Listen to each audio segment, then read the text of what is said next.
kita berdoa dulu ya. Silakan anak ibu satu orang supaya memimpin doa kita. Silakan.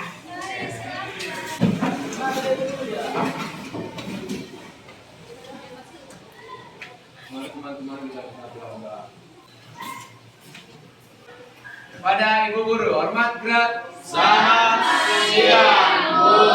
Apa kabar, Bu?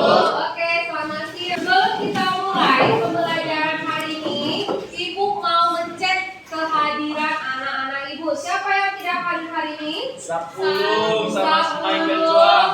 Ya, oke. Sebelum kita masuk materi baru, kita mengulang dulu apa yang kita pelajari sebelum hari ini. Siapa yang masih ingat? Sumber daya alam. Flora dan fauna. Apa lagi? Kerusakan ya, kerusakan flora dan fauna dan manfaatnya. Hari ini kita akan mempelajari dinamika penduduk. Apa? Dinamika penduduk. Tujuan pembelajaran kita hari ini adalah kita mengetahui yang pertama data kependudukan. Yang kedua, pendukung dan penghambat kelahiran dan kematian. Yang ketiga, masalah kualitas penduduk Indonesia. Yang keempat, iya. Tahu beda kualitas dan kuantitas? Apa? Siapa yang tahu? Ruben? Kualitas tingkat kesehatan, standar kehidupan. Kuantitas itu jumlah penduduk. Iya, bagus. Kuantitas itu jumlah penduduk. Kalau kualitas seperti Standar kehidupan, tingkat kesehatan, tingkat pendidikan, teknologi. ya, pendidikan, kesehatan, ekonomi dan teknologi. Anak ibu, pernah tidak kalian mendengar kata sensus dan penduduk? Sensus dan penduduk, pernah? Pernah ibu? Apa itu sensus dan penduduk? Sebuah pemeriksaan penduduk yang dilakukan pemerintah pada 10 tahun. Setiap 10 tahun. Iya, bagus. Kalau penduduk, Karena warga negara dan masyarakat. warga negara dan masyarakat, termasukkah kita? Masuk. Kemudian tadi sensus dan penduduk. Penduduk itu mengalami perpindahan ke tempat lain, ya kan? Kira-kira apa dampak perpindahan penduduk itu di tempat yang ditinggalkan dan di tempat yang dituju? Kalau misalnya yang di tempat tinggalkan, pasti tempatnya bakal positif. Ya. Dan kalau misalnya tempat penduduknya, pasti tempatnya bakal lebih ramai. Iya, kata Yeskiel, di tempat yang ditinggalkan jadi sepi, di tempat yang dituju lebih ramai. Jadi kita harus menjadi penduduk yang berkualitas. Dilihat dari mana? Pendidikannya, ekonominya, teknologinya, ya, dan kesehatannya. Oke, sebelum kita mulai pembelajaran kita, ibu mau memberikan pertanyaan asesmen kognitif. Tujuannya nanti untuk mengetahui seberapa paham di awal ini anak ibu tentang materi yang kita sajikan, yang ibu sajikan ya. Jadi ibu akan memberikan kertas. Ini nanti silahkan diisi ya. Tolong dulu si Ruben dibantu ibu membagikan.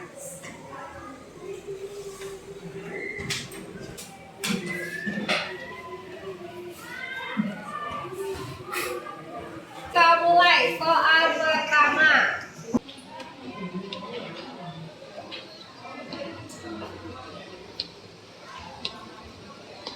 Soal kedua.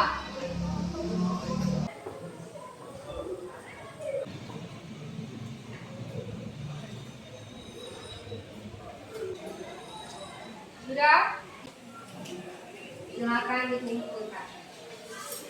Jangan lupa buat namanya. Silakan. Bagaimana? Bagaimana? Tidak nampak? Susah? Iya. Tepuk tangan dulu untuk kita. Oke, mudah-mudahan nanti dengan kita melakukan pembelajaran, soal-soal yang Ibu berikan di awal ini bisa terjawab dengan baik. Oke. Sekarang Ibu akan menampilkan sebuah video. Ini juga berpengaruh pada tingkat kemiskinan dan kesejahteraan penduduk. Persebaran penduduk di Indonesia juga tidak merata. Kepadatan penduduk di Pulau Jawa menyebabkan luas lahan pertanian semakin sempit karena dijadikan lahan permukiman dan industri. Selain itu, distribusi pangan juga tidak merata antara daerah-daerah di Indonesia. Akibatnya, banyak penduduk yang mengalami kelaparan atau gizi buruk. Itulah uraian tentang beberapa contoh permasalahan kependudukan di Indonesia yang harus segera ditangani oleh pemerintah dan masyarakat. Oke. Sudah disaksikan videonya kan? Berikan tanggapanmu tentang video yang sudah kita saksikan tersebut. Program migrasi, bagaimana program migrasi, Wen? Contohnya di Jakarta yang padat. Dampak itu seperti adanya alih fungsi lahan, seperti pertanian yang akan dibangun menjadi perumahan. Dan ada juga dampak seperti kemiskinan.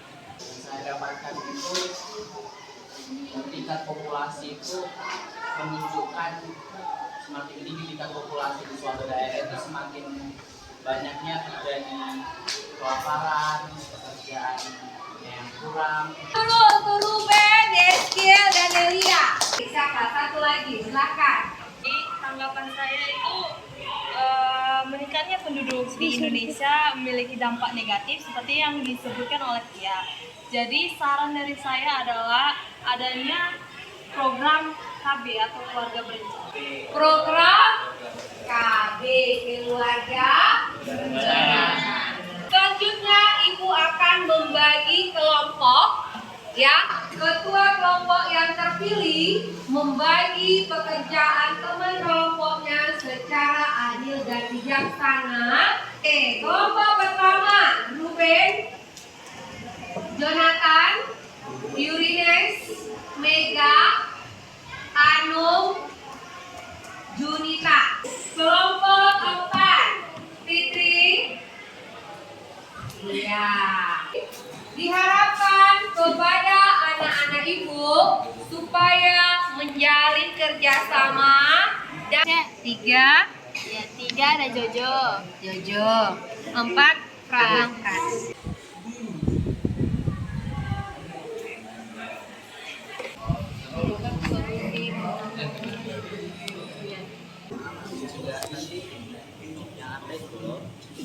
Udah siap ya? Oke, silakan dikirim. Kami akan presentasikan hasil diskusi kami. Proses urbanisasi yang tidak terkendali dan adanya hirarki kota akan menimbulkan berbagai akibat negatif, yaitu munculnya gejala kemiskinan di perkotaan, ketimpangan income per kapita, pengangguran, kriminalitas, polusi udara dan suara, pertumbuhan daerah kumuh dan sebagainya. Dampak dari jumlah penduduk yang besar ada dampak positif seperti pertama jumlah penduduk yang besar akan meningkatkan jumlah tenaga kerja yang dapat meningkatkan produksi. Kedua, pertambahan produksi akan lebih cepat. Silakan, ada pertanyaan?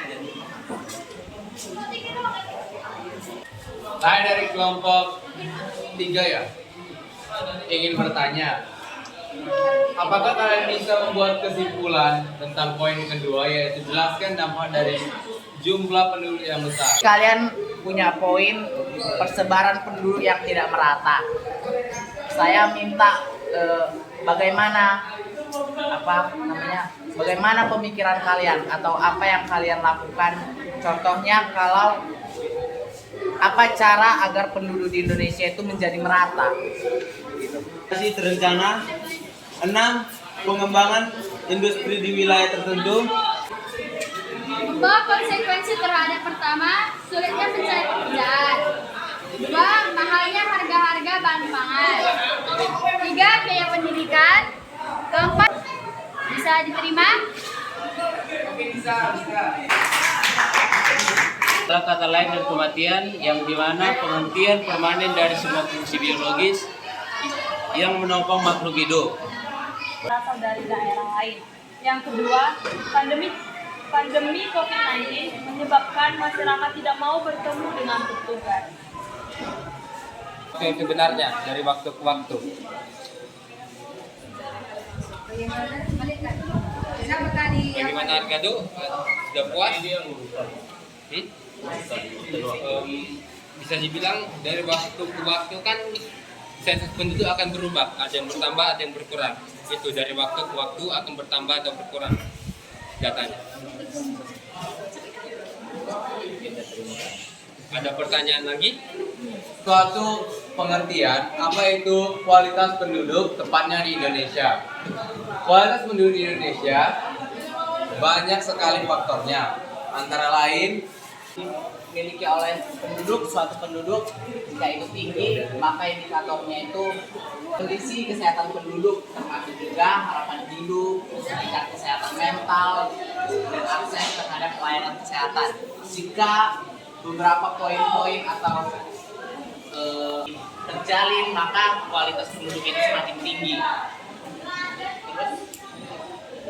Real per kapita yang disesuaikan atau UNDP mengukur standar hidup layak menggunakan produk domestik bruto atau PDB real yang disesuaikan, sedang BPS dalam menghitung standar hidup layak menggunakan rata. Yang pertama itu pengaruhnya itu nanti terjerung jatuh ke produktivitas ekonomi. Penduduk yang memiliki tingkat pendidikan dan keterampilan yang baik cenderung lebih produktif. Ini dapat meningkatkan daya saing ekonomi nasional dan kontribusi terhadap pembangunan ekonomi yang berkelanjutan. Dari situ, sekian dari presentasi kami. Ada yang ingin bertanya?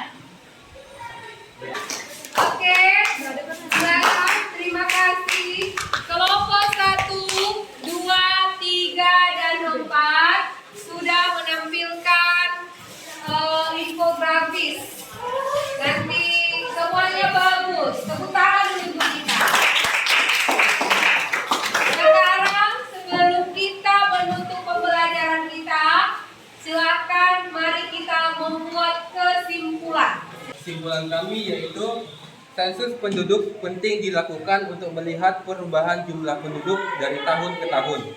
Sensus penduduk dapat dilakukan dengan sensus de facto, yaitu berdasarkan penduduk yang berada di daerah sensus, dan sensus de jure, yaitu berdasarkan penduduk yang benar-benar bertempat tinggal di daerah tersebut. Kesimpulannya, kelahiran atau natalitas dan kematian atau mortalitas berpengaruh pada jumlah penduduk Indonesia yang dipengaruhi oleh faktor pendukung atau pro dan faktor penghambat atau antri dalam proses. Kesimpulannya itu kualitas penduduk yang bagus itu mencerminkan dari pembangunan nasional. Semakin bagus kualitas dari suatu penduduk, semakin maju, semakin berkembangnya semakin berkembangnya pembangunan nasional. Iya. Tepuk tangan untuk wanita. Oke. Sudah paham materi kita hari ini? Untuk materi selanjutnya kita akan membahas tentang pertumbuhan penduduk. Pembelajaran hari ini Ibu berterima kasih karena kalian menampilkan kelompok dan keaktifan. Jadi tutup pertemuan kita dengan doa. Silakan Anda.